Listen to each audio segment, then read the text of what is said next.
मैंने कभी नहीं सोचा था कि मैं दोबारा यहां खड़ा होऊंगा।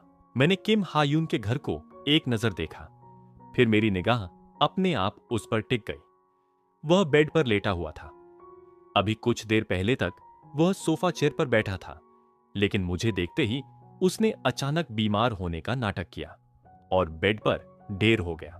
इतना ही नहीं, किसी एम्प्लॉय ने उसके फॉरहेड पर गीला टॉवल भी रख दिया था।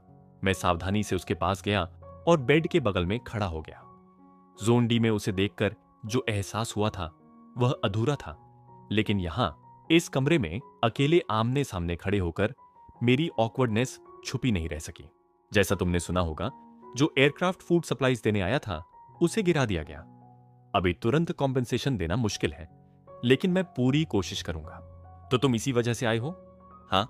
मिसाइल किसने दागी यह पता लगाने से ज्यादा जरूरी था कि बात यहीं अभी सुलझा ली जाए, इससे पहले कि मामला और बिगड़े। लेकिन किम हायून ने कहा कि उसने हालात संभाल लिए हैं। उसने लोगों को मना लिया है, उनका ध्यान दूसरी तरफ मोड़ दिया है। जिन लोगों ने गलती की थी उन्हें सजा भी मिल चुकी है। मैं पार्क वू जिन के बारे में पूछना चाहता था, लेकिन अपने होंठ बंद रखे। क्या वह भी मेरी पर्सनल फीलिंग्स से जुड़ा मामला नहीं था?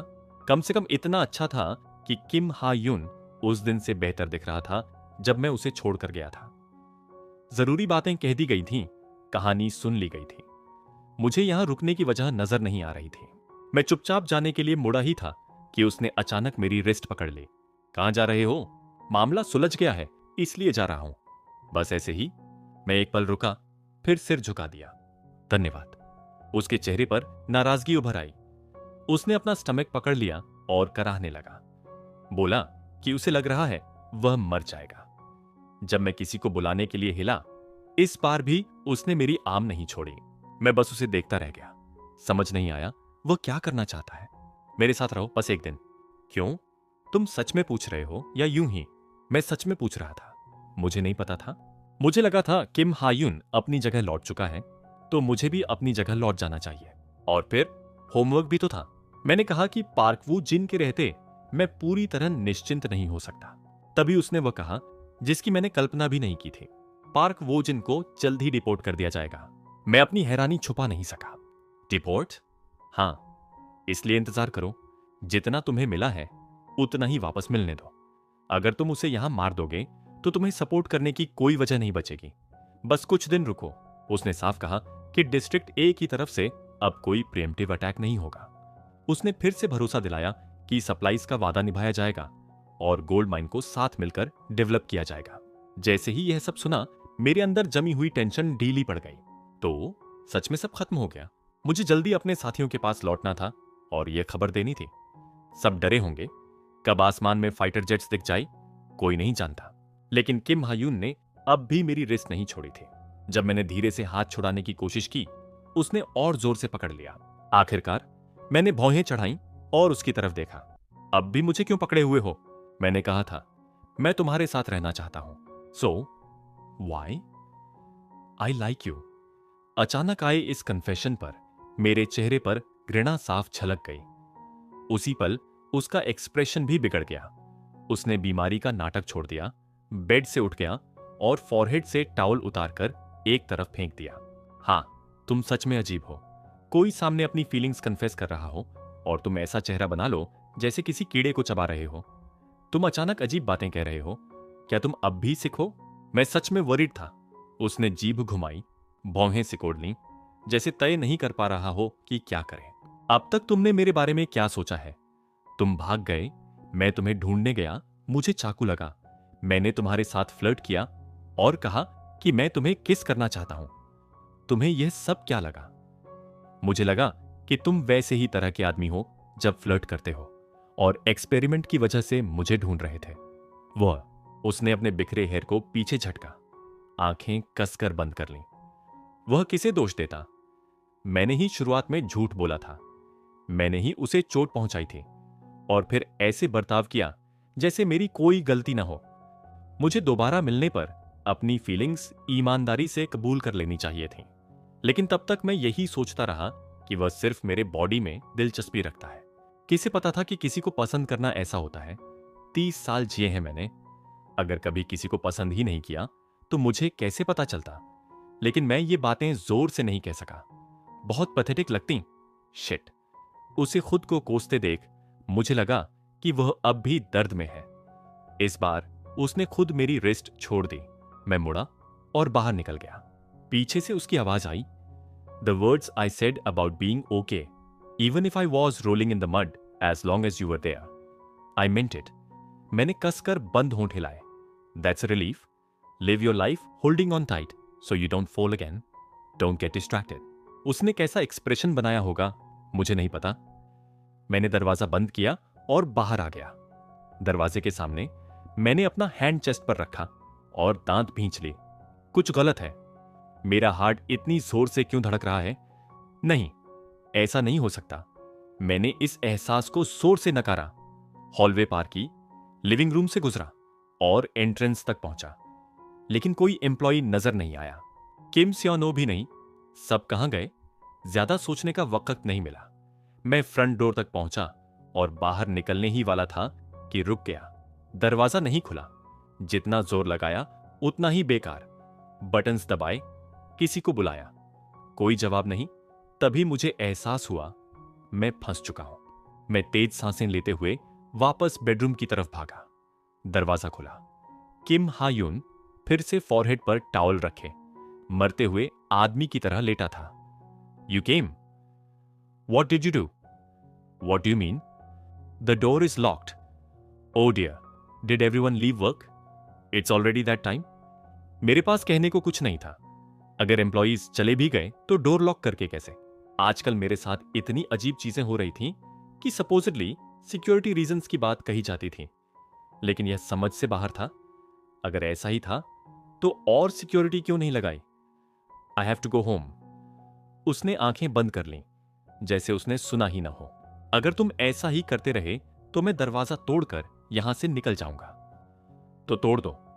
तुम वही हो जो एक ही वार में मॉन्स्टर्स गिरा देता है, तो यह दरवाजा तुम्हारे लिए क्या चीज है? मैंने सांस भीतर खींची। तो उसे पता था। मैंने कभी पूछा नहीं, इसलिए स्वाभाविक मान लिया था कि वह नहीं जानता। लेकिन वह कौन सोयंग के करीब है? वह चुप कैसे रहती? मैंने होंठ काटे। उसने आंखें खोली और हैंड आगे बढ़ाया। अगर तुम मुझे एक्सेप्ट नहीं करने वाले हो तो यही मुझे टीयर अपार्ट कर दो और खत्म कर दो। मुझे लगता है वही बेहतर होगा। मैंने मन ही मन उसे पागल बास्टर्ड कहा। फिर भी उसने अपने बगल की जगह थपथपाई। उसने कहा, अगर एक दिन ज्यादा है तो कुछ घंटे ही रुक जाऊं। उसने कहा, उसे मेरी याद आती है। उसने कहा, जोन डी जैसी जगह में भी वह खुद को जिंदा महसूस करता था क्योंकि मैं वहां था। उसने कहा, वह हेवन था और यहां मैं नहीं हूं, इसलिए वह लोनली है। बिना एक्सप्रेशन बदले वह ये सब बेहुदा रोमांटिक बातें उगलता रहा। Set, stop it, I feel nauseous. If you want, I can sing U A serenade of love non-stop. Just say the word, I'll pour it into your ears all night long. मैं उससे पूछना चाहता था कि वह सच में मेरे साथ ऐसा क्यों कर रहा है, लेकिन आखिरकार मैं हार गया। मैं चेयर पर बैठ गया। तभी वह चुप हुआ। अजीब सी खामोशी में वह फिर उठा। हर बार जब वो हिलता मुझे डर लगता कि उसकी वुंड खुल न जाए। बिना सोचे मेरे चेहरे पर वही एक्सप्रेशन आ गया। Lie down, it's okay, I want to see you smile. You smiled while looking at the jellyfish before. आखिरकार उसने आगे बढ़ना शुरू किया और मैं बिना विरोध उसके पीछे चला। सच कहूं तो जेलीफिश ने मुझे फैसिनेटेड किया था। हर दिन वही रूटीन, वही बोरिंग लाइफ। लेकिन उस दिन उसने जो दिखाया वह गहरी छाप छोड़ गया था। जेलीफिश, पैराशूट्स, सी। कभी कभी मैं सपना देखता था, पैराशूट खोलकर कूदने का, कभी समुद्र में तैरने का। मैंने उस कड़वे एहसास को छुपाने की कोशिश की, लेकिन कब रूफटॉप पहुंच गया पता ही नहीं चला। आज एक्वेरियम से ज्यादा कुछ और मेरी नजर पकड़ रहा था। सामने का स्काई पूरी तरह लाल रंग में डूबा था, अपने आप में एक स्पेक्टिकल। रिवर से देखा हुआ सनसेट भी सुंदर था, लेकिन यह बिल्कुल अलग स्तर का था। मैं बस देखता रह गया। किम हायून मेरे पास आकर खड़ा हो गया। Pretty, isn't it? यस। उसी पल पूरे सिटी में लगे बड़े इलेक्ट्रॉनिक बिलबोर्ड्स पर वर्ड्स उभरे, हामासनाज सोनल रीऑर्गेनाइजेशन। लोग रुक गए। सबकी नजरें उसी तरफ थीं। सबटाइटल्स के मुताबिक डिस्ट्रिक्ट ए ने जोन्स बी से डी के रीऑर्गेनाइजेशन प्रोजेक्ट को एक्टिवली सपोर्ट करने की घोषणा की थी। गोल्ड सिटी प्रोजेक्ट को सस्पेंड किया जा रहा था। हैरान होकर मैंने किम हायून की तरफ देखा। वह मुस्कुरा रहा था। This is called a conversion, do you know? मैंने इनोसेंटली पूछा। Are you saying that captain is a dog? क्या मतलब कुत्ता अच्छा बन गया? मैं अपने अंदाजे लगा ही रहा था कि उसका एक्सप्रेशन बिगड़ गया। क्यों? यह मैं समझ नहीं पाया। किम हायून्स पीओवी कमिटी को किसी तरह पता चल गया है। पूरा हंगामा मचा हुआ है। सब कुछ इंसिनरेट करने का आदेश आ गया है। योना नाम की एक्सपेरिमेंट सब्जेक्ट भी? हाँ, अफसोस है, लेकिन उसे डिस्पोज करने का प्लान है। हमने तय किया है कि अब वह कंट्रोल में नहीं है। उस बच्चे के प्रति उसका अटैचमेंट हमारी उम्मीद से कहीं ज्यादा है। अगर यह ऐसे ही चलता रहा तो एक्सपेरिमेंट डिस्टर्ब हो सकता है। और उसके वूम में जो बच्चा है, लड़का है, अभी तक कोई एबनॉर्मल फाइंडिंग नहीं मिली है। धीमी सी आवाजों ने मेरी नींद तोड़ दी। मैं चौंक कर उठा और लिविंग रूम की तरफ गया। मां वीडियो कॉल पर थीं। सामने स्क्रीन पर मेरे मैटरनल ग्रैंडफादर का चेहरा था। नींद में भी कुछ शब्द अजीब तरह से कानों में अटक गए थे। इंसिनरेशन, योना, चाइल्ड। पिछले कुछ समय से किम हायुन रिसर्च इंस्टीट्यूट कम जाने लगा था। योना को देखे भी काफी वक्त हो गया था। उसके पेट में पल रहा बच्चा कितना बड़ा हो गया होगा, कब पैदा होगा, उसका चेहरा कैसा होगा। मैं अक्सर ऐसी ही बातें सोचता रहता था। लेकिन मां की बातचीत सुनते ही मेरे आर्म्स के हेयर खड़े हो गए। किम हायून, वहां खड़े होकर क्या कर रहे हो? कॉल खत्म कर चुकी मां मेरी तरफ बढ़ रही थी। आज रिसर्च इंस्टीट्यूट जा रही हो? हाँ, अभी निकल रही हूं। क्या मैं साथ चल सकता हूं?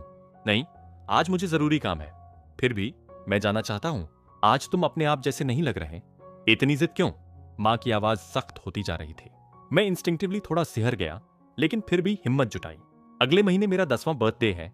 गिफ्ट की जगह क्या तुम मुझे रिसर्च इंस्टीट्यूट ले चलोगी? प्लीज, मैं सच में कह रहा हूं। मां कुछ पल मुझे देखती रहीं। उलझन उनके चेहरे पर साफ थे। मैं रेयरली टैंट्रम करता था, इसलिए आज मेरी जिद उन्हें अजीब लग रही थी। घड़ी देखकर उन्होंने हल्की सांस ली। एक कंडीशन पर, तुम कार से बाहर नहीं उतरोगे। बाहर आना स्ट्रिक्टली मना है। मैंने तुरंत सिर हिला दिया। हाँ, बस यही चाहिए था। जल्दी जल्दी तैयार होकर हम जोन डी की तरफ निकल पड़े। रास्ते भर मां किसी से कॉल्स करती रहीं, डॉक्यूमेंट्स देखती रहीं। मैं विंडो से बाहर का सीनरी देखता रहा। लेकिन जैसे जैसे जोन डी पास आता गया, मेरे अंदर बेचैनी बढ़ती चली गई। मदर, उन्होंने स्क्रीन से नजर नहीं हटाई। अगर योना बच्चे को जन्म दे तो वह बच्चा कहां पलेगा? रिसर्च इंस्टीट्यूट में ही शायद। और योना, क्या वह बच्चे के साथ रहेगी? उन्होंने एक पल रुककर जवाब दिया। कौन जानता है क्या होगा, अभी तय नहीं। मेरी थाइस पर रखे फिस्ट्स धीरे धीरे भींच गए। क्या तुम सच में उसे इंसिनरेट करने वाली हो? यह सवाल गले तक आकर रुक गया। मैं बोल नहीं पाया। जोन डी में पहुंचते ही कार यूजुअल जगह से थोड़ी दूर रुक गई। मां ने उतरते हुए ड्राइवर को बार बार हिदायत दी, किम हा यून को कार से बाहर मत जाने देना, बिल्कुल नहीं। मां के अंदर जाने के कुछ देर बाद मैं ड्राइवर की सीट की तरफ झुका। अंकल, मुझे बहुत जोर से बाथरूम जाना है। उसके चेहरे पर परेशानी आ गई। थोड़ी देर रोक नहीं सकते? नहीं, सच में नहीं। वह चारों तरफ देखने लगा। डॉक्टर ने सख्त कहा है कि तुम्हें बाहर नहीं जाने देना। मुझे पता है, इसलिए तो पास वाले वुड्स में जल्दी से चला जाऊंगा। उसे पता था कि मैं अपनी उम्र से ज्यादा समझदार हूं। यह सोचकर कि मैं कोई गड़बड़ नहीं करूंगा, उसने आखिरकार हां कर दी। बाहर निकलते ही मैं वुड्स की तरफ भागा। ड्राइवर की नजर से ओझल होते ही मैंने डायरेक्शन बदल ली और रिसर्च इंस्टीट्यूट की तरफ दौड़ पड़ा। झुककर मेन गेट पार किया। लोग बाहर निकल रहे थे। मैं तुरंत एक पिलर के पीछे छुप गया। वे लोग एक स्ट्रेचर ले जा रहे थे। ऊपर सफेद शीट पड़ी थी। दूर इंसिनरेटर की तरफ। अब समझ में आया। पूरा दिन आसमान में उठता स्मोक उसी इंसिनरेटर से आ रहा था। लोग लगातार बाहर भीतर जा रहे थे। मेरे पास पीछे से जाने के अलावा कोई रास्ता नहीं था। एक खुली विंडो से अंदर घुसा, कॉरिडोर पार किया, इमरजेंसी स्टेयरवेल में छुपकर तेजी से ऊपर चढ़ा, योना के फ्लोर तक। जो मैंने देखा था वह बार बार आंखों के सामने घूम रहा था। हार्ट रेट तेज होती जा रही थी।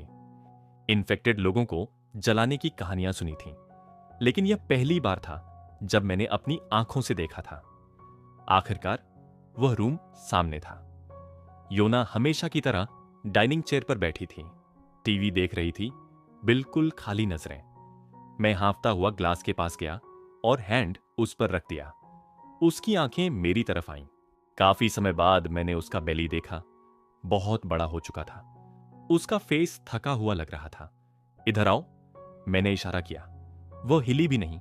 घबराकर मैंने अपने लिप्स ग्लास से लगा दिए। तुम्हें भागना होगा, वे तुम्हारे बच्चे को ले जाएंगे। क्या तुम समझ रही हो? समझ रही हो? कोई रिएक्शन नहीं। मैंने पॉकेट टटोली।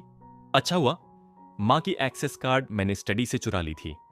कार्ड स्वाइप की। बीप। दरवाजा खुलने ही वाला था कि अचानक मेरी नेक पकड़ी गई। दरवाजा फिर से लॉक हो गया। पीछे मुड़ा। मां और उनके असिस्टेंट्स, उनके चेहरे डरावने थे। किम हायून, तुम। मां का चेहरा बुरी तरह विकृत था। मेरी सांस अटक गई। मैं कुछ कह नहीं पाया। अंदर देखा, योना अब भी उसी जगह बैठी थी, एक्सप्रेशन वैसा ही। मदर, मुझे तभी शक हो गया था जब तुम आज अजीब बिहेव कर रहे थे। ऐसा नहीं है, आज तुमने मुझे बहुत निराश किया है। ठंडा माहौल मेरे होंठ सील कर गया। सिर झुकाए खड़ा रहा। मां ने असिस्टेंट्स को इशारा किया। वे मुझे घसीटते हुए कार तक ले आए। सीओ यीसु, जो आमतौर पर मुझसे नरमी से पेश आती थीं, बस गहरी सांस ले पाई। डॉक्टर, आए तो उनसे माफी मांग लेना, समझे? मैंने उनके गाउन को पकड़ लिया। नूना, क्या योना आज मर जाएगी? उनकी आंखें हल्की सी फैल गईं। उन्होंने अपने कॉलीग को अंदर भेजा और मेरे सामने घुटनों के बल बैठ गईं। आमतौर पर चिड़चिड़ा रहने वाला मैं इस बार चुप रहा जब उन्होंने मेरा हेड सहलाया। योना तो पहले ही मर चुकी है। जब वह इन्फेक्टेड हुई थी, मैं कहना चाहता था, इतनी बेरहमी से कैसे कह सकती हो? तुम तो उसे नाम से बुलाती थी, लेकिन गला जकड़ गया। कोई आवाज नहीं निकली। सब चले गए। मैं कार की बैक सीट में अकेला रह गया। ड्राइवर का चेहरा सख्त था। उसे पता था कि उसे डांट पड़ेगी, फिर भी वह मुझे कुछ कह नहीं पाया। वक्त बीतता रहा। मैं सीट से टेक लगाए बाहर देख रहा था। तभी जमीन हल्की सी कांपी। ड्राइवर ने अलर्ट देखा। अर्थक्वेक? उसका वाक्य पूरा भी नहीं हुआ था कि बूम! रिसर्च इंस्टीट्यूट की विंडो से आग भड़क उठी। ड्राइवर घबराकर बाहर कूदा। यंग मास्टर, यहीं रहना, हिलना मत। वह इंस्टीट्यूट की तरफ दौड़ा। एक के बाद एक एक्सप्लोजन्स। मैं होश में आया और बाहर भागा। मेन गेट के सामने रुक गया। ड्राइवर मरा हुआ था, नेक मुड़ी हुई। मैं पीछे हटा, तभी वुड से आवाज आई। मुड़ा। योना, वो यहां क्यों थी? उसका ड्रेस खून से भरा हुआ था। मेरी स्पाइन में ठंड उतर गई। एक और एक्सप्लोजन हुआ। मैंने इंस्टीट्यूट की तरफ देखा, फिर वापस। योना गायब थी। Iris POV. मैं स्थिर खड़ा किम हायून के सोते हुए चेहरे को देख रहा था। किसी वजह से उसका चेहरा बिगड़ा हुआ था। वह दर्द में कराह रहा था। क्या उसकी वूंड बिगड़ गई?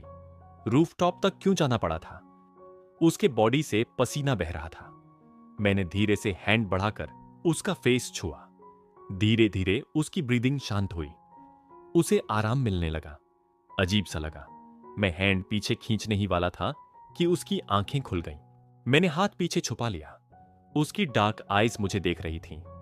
योना ने एक एंजल को जन्म दिया। नींद से जागे इंसान की बेतुकी बातें। मैं सिर हिलाकर उठने लगा, लेकिन उसने मेरा हैंड पकड़ लिया। थोड़ी देर बाद जाना, मुझे नाइटमेयर आया है। डर लग रहा है। कैप्टन जैसे लोग भी नाइटमेयर देखते हैं। हां। मैंने हाथ छुड़ाने की कोशिश की। उसका फेस पीला था। वह बगल की खाली जगह थपथपाने लगा।